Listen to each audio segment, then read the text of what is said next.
What was your finest moment of revenge? This may seem small, but it was the most satisfying thing I have ever done.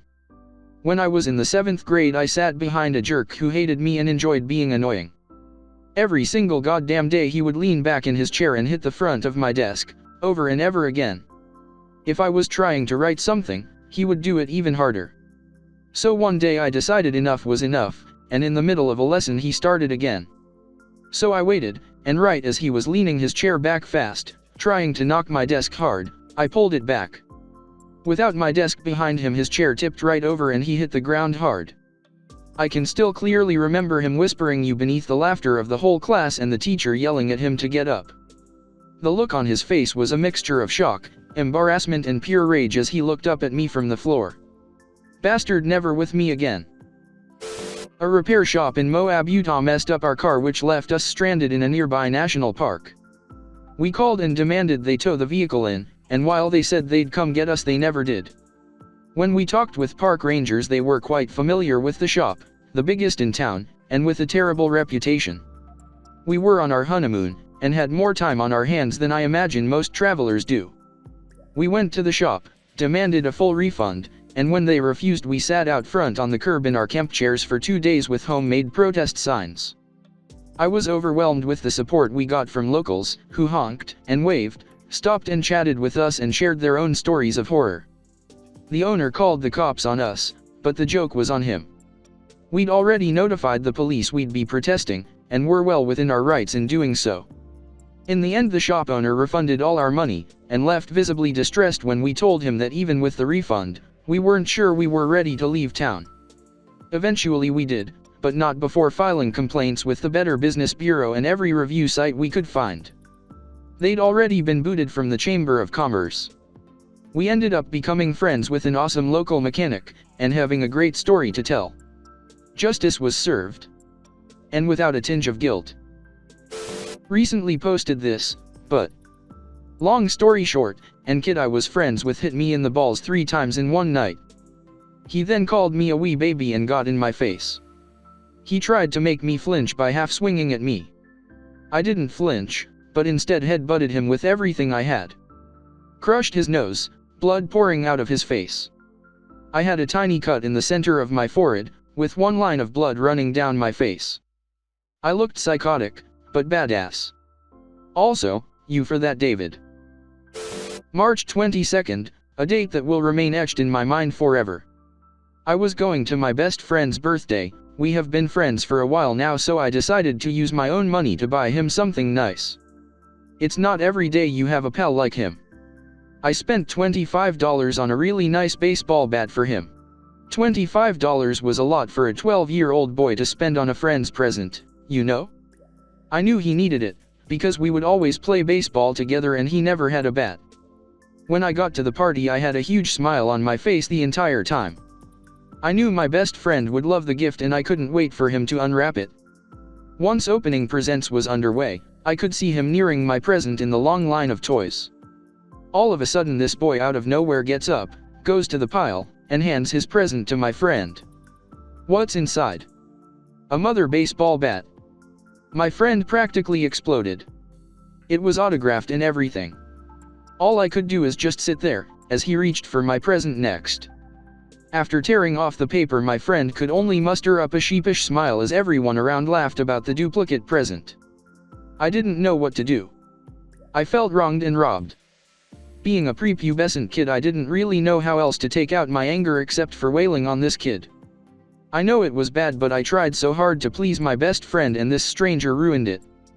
I couldn't even look at a baseball bat anymore without being reminded. I know it wasn't a big deal, but after that day my best friend started hanging out with this jerk instead. I picked up pitching and tried to let both of them fade from my life. Fast forward a couple of years and I end up playing against this prick at my high school playoffs. I was becoming good at pitching and I thought maybe, just maybe, I could get closure to the whole ordeal by striking this kid out and forget the situation altogether. What happens next? They won, of course. I lost $25. I lost a friendship. I lost the playoffs. I couldn't take it anymore. I just broke down. I know it was childish, but he didn't know the pain that he caused me for the past 4 years. And you know what that did? He just smiled. A huge grin while all of my bottled up feelings came out. I wish I could say I have moved on, but I probably never will. During our 100 multiple choice law exam, I wrote all my answers on the original exam page and colored in wrong answers on the Scantron sheet.